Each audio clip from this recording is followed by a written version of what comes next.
daigdig ng kababalaghan at katatakutan, hanapan ng mga nawawala.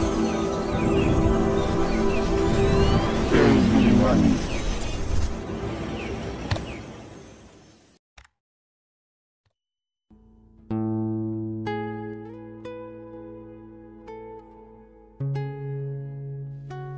Dark Alas kababalaghan, fiction, comedy, drama, aksyon, suspense, horror, and love story.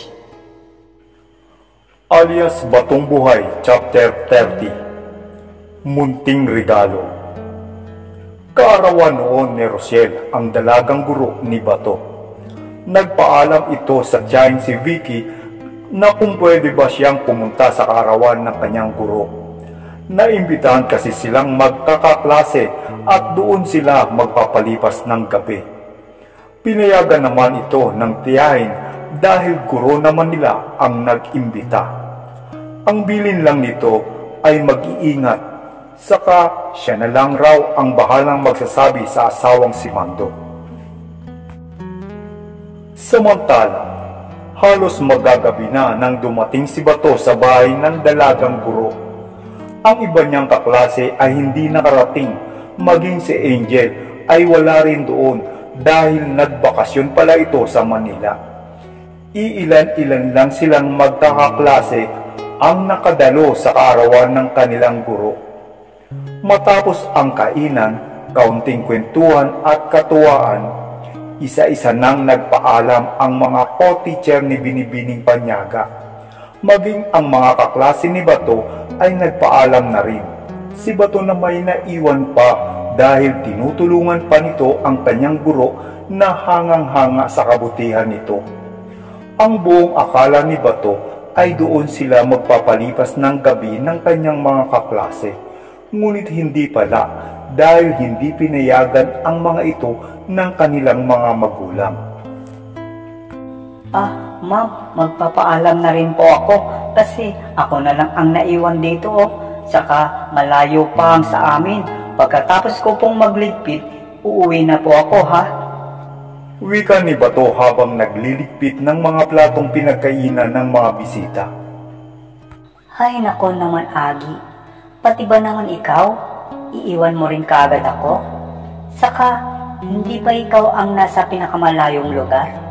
Kaya, magpabukas ka na lang. Gabi na rin Baka kung ano pa ang mangyari sa'yo sa daan, sagutin ko pa.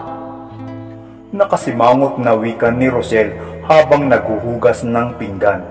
Napakamot na lang sa ulo si Bato sa pagpigil ng guro sa kanyang pag-uwi. Kaya kinuha na lang nito ang panglampaso at nilampaso ang maruming sahig. Sige na nga po ma'am. Total, nakapagpaalam naman ako kay Jang na baka hindi ako makauwi at dito na lang ako sa inyo magpalipas ng gabi. Sige po, itutuloy ko na lang po ang paglilinis dito. Nakangiting tugon nito at napangiti na lang ang dalagang guro sa sinabi nito. Oy, ang bait naman ng paborito kong estudyante. Lalo mo akong pinapahanga, Aguinaldo. Kilig na sambit ng guro. Sinabi ng dalagang guro na masyado silang formal. Wala daw sila sa eskwelahan, kaya Rosel o Shiel na lang ang itawag ni Bato sa kanya. Iyon kasi ang tawag sa kanya ng mga kakilala niya. At kay Alexander ay Agi na lang ang itatawag nito sa kanya. Napangiti at napatango na lang si Bato sa pakiusap ng dalagang guro. Nagpasalamat si Rosel kay Bato sa pagtulong nito sa kanya. Natutuwa ito kay Bato dahil masipag at marunong sa gawaing bahay ang binatilyong ito. Sinabi ni Alexander na Bato na lang ang itawag sa kanya. Yun din kasi ang tawag sa kanya sa kanila at ng kanyang mga kaibigan. Napakunot noon naman si Rosel sa sinabing Bato na itawag kay Alexander. May naalala kasi itong sabi-sabi. Yung Bato kasi ang sinasabing nambugbog ng grupo ni Napurok. At doon niya napatunayan na si Agi at ang batong sinasabi nilang nagpatino sa grupo ay iisa lang. At tama nga ang kanyang hinala. Nakatungo lang si Bato habang humihingi ng pasensya kay Rochelle. Lumapit ito kay Bato at iniangat ang mukha nito at sinabing ayos lang naman iyon. Mabuti nga at napatino nito ang mga lokong iyon. Pati daw kasi siya ay di nakakaligtas sa pambabastos ng grupong iyon. Ang inaalala lang ni Rochelle ay marami ang grupo ni Burok at mag-isa lang si Bato. Mabuti ay hindi ito napahamak. Sabi naman ni Bato, hindi naman siya nag-iisa. Naroon sina Angel, Mel at ang tropa nito. Napatingin si Bato sa mata ni Rochelle. Titig na titig ito sa kanya. Hindi na nito napigilang hagkan sa labi si Bato, ni hindi nakagalaw o nakatutol man lang si Bato sa ginawa ng dalagang guro. Agad tumalikod si Rochelle na tila kinikilig at itinuloy ang ginagawa. Nang matapos na ang paglilinis at pagliligpit, nagpa siya ng maglinis ng katawan si Bato. Nagpalit na rin ito ng pambahay nitong damit. Paglabas ng banyo, napansin niyang may nakalapag na sando at maikling short sa lamiseta sa may sala. Bato, heto na lang ang isuot mo. Kaarawan ko ngayon, pero gusto ko ako ang magre-regalo sa'yo. Binili ko yan kahapon. Alam kong bagay yan sa matipuno mong katawan. Sige na, suot mo. Nakangiting wika ni Rochelle. Salamat po, Ma'am Shell. Ay, Shell. Pero okay na ito. Sa bahay ko na lang po yan susuotin pag uwi ko. Tugon nito habang tinitingnan ang damit. Kumunot ang noo ni Rochelle at sinabing mapapahiya pa ata siya kay Bato. Gusto kasi nitong makitang suot iyon ni Bato. Dahil doon ay nahiya si Bato sa sinabi ng guro, kaya kinuha niya ang damit at muling pumasok ng banyo upang magpalit ng damit. Mga ilang minuto paglabas ni Bato, napahanga si Rochelle nang makitang bagay kay Bato ang binili. At parang binatang-binata na ito sa suot niyang iyon. Lumalabas ang pagkamakisig ng katawan ni Bato. Nakangiti namang pumasok si Rochelle sa banyo at nag-shower ito. Si Bato na may naupo sa malambot na sofa bed. Ilang sandali pa'y lumabas na si Rochelle ng banyo. Nakaputing short at puting sando ito. Lumapit ito kay Bato at ginawaran ito ng matamis na halik. Hindi naman nakakibo si Bato sa ginawang iyon ng dalagang guro, lalo't nang sinabi nitong nais niyang may mangyari sa kanilang dalawa ng mga sandaling iyon. Napailing si Bato at sinabing hindi pwede dahil baka madisgrasya niya ang dalagang guro. Napangiti naman si Rochelle sa pagtanggi ni Bato, kaya't naitanong niya rito kung nakagalaw na ba ito ng babae. Pero todo tanggi itong si Bato. Napangiti at namumungay ang mga mata ni Rochelle sa narinig. Berhen pa si Bato. Subalit iginigiit pa rin nito ang nais. Kahit pa-birthday na lang daw ni Bato sa kanya. Iyon ang munting regalong hinihiling ng dalagang guro sa kanya. Wika pa nito, kay Bato lang daw ito nagkaganon. At hindi raw nito maintindihan ang sarili. Parang gustong-gusto niyang yakapin, hagkan at ariin itong kanya kapag nakikita niya ito sa eskwelahan. Ngunit mariin ang pagtanggi ng isa dahil maaari na niyang mabuntis ang dalagang guro. Malaking iskandalo iyon para sa kanya dahil isa itong guro. Ngunit ayon kay Rochelle, walang kaso iyon. Kung mabubuntis ito, wala raw pananagutan si Bato sa kanya. Bata pa ito at hindi niya ipaako ang responsibilidad dito. At siya na ang bahala kung mangyari man iyon. Ginusto niya iyon at siya ang dapat umako ng lahat. Ang mahalagay, mapagbigyan lang siya nito. At kung sa mangyayari sa kanila ng gabing iyon ay mabubuntis talaga siya ni Bato, ikakasiyan niya raw iyon dahil anak ni Bato ang dadalhin nito. Iingatan raw niya ang natatanging munting regalo ni Bato para sa kanyang kaarawan. Nasa tamang edad na si Rochelle kaya ayos lang iyon sa kanya ang mabuntis at manganak. Napangiti ito at sinabing kasing gwapo siguro ni Bato ang kanilang magiging anak. Napaisip si Bato, dahil wala namang may regalo ito sa dalagang guro, kaya wala nang nagawa pa ito at pinagbigyan na lang ang nais ng guro. Niyakap siya ni Rochelle at bumulong ito na mahal daw niya si Bato, na ikinagulat naman ng isa. Matapos may mangyari sa kanila, nagpasalamat si Rochelle sa munting regalong ipinalasap ni Bato. Iyon na raw ang pinakamaligayang kaarawan sa buong buhay nito. Birhen pa raw siya at si Bato ang unang nakapasok sa kanya. At iyon ang nais niya, na ang kanyang mahal ang una't huling makakaniig at si Bato lang ang una sa lahat kay Rochelle.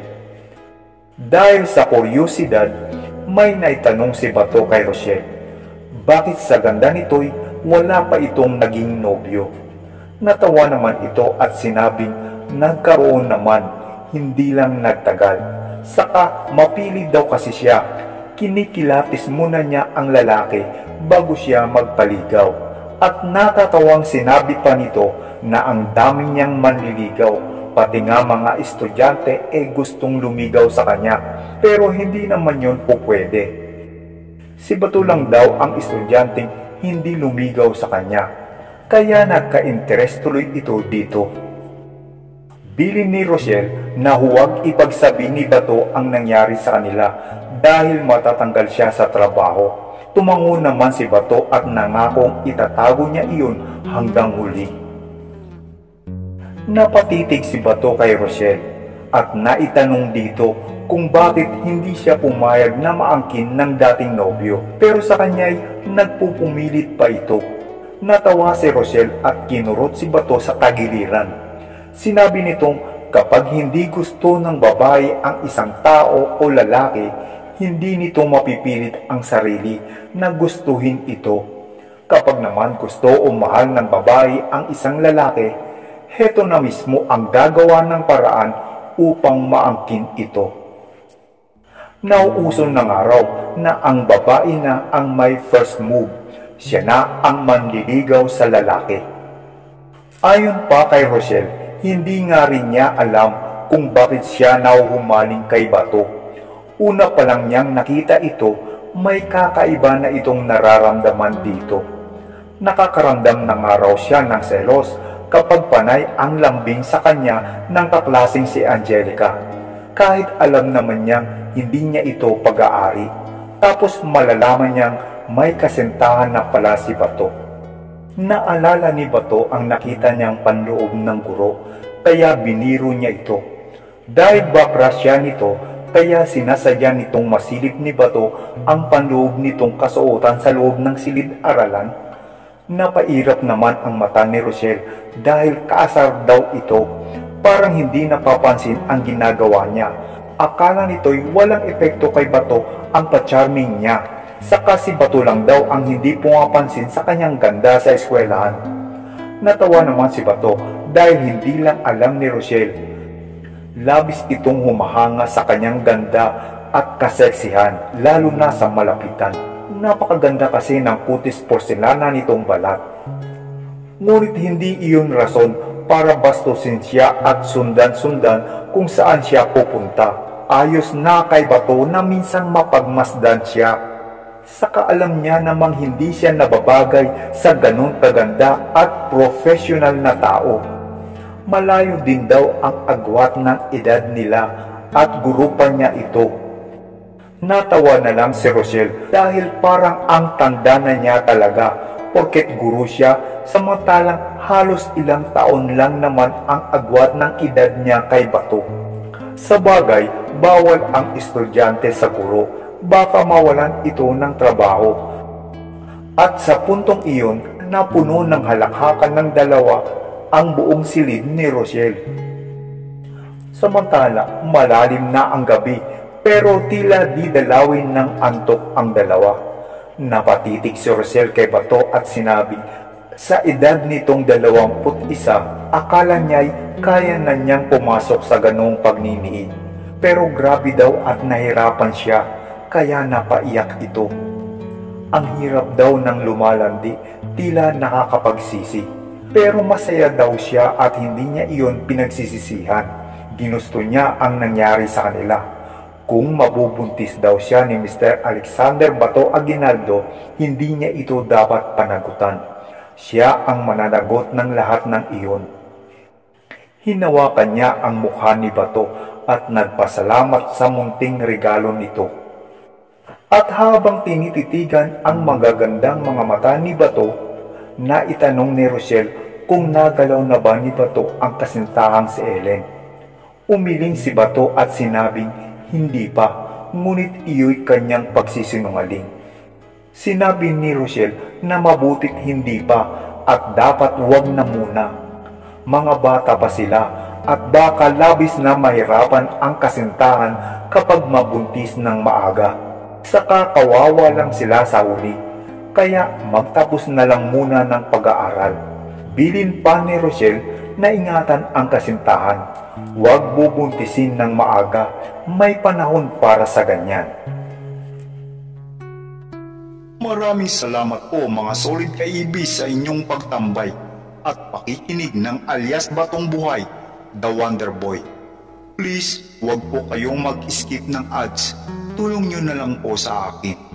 Ingat po lagi. God bless. Hanggang sa muli.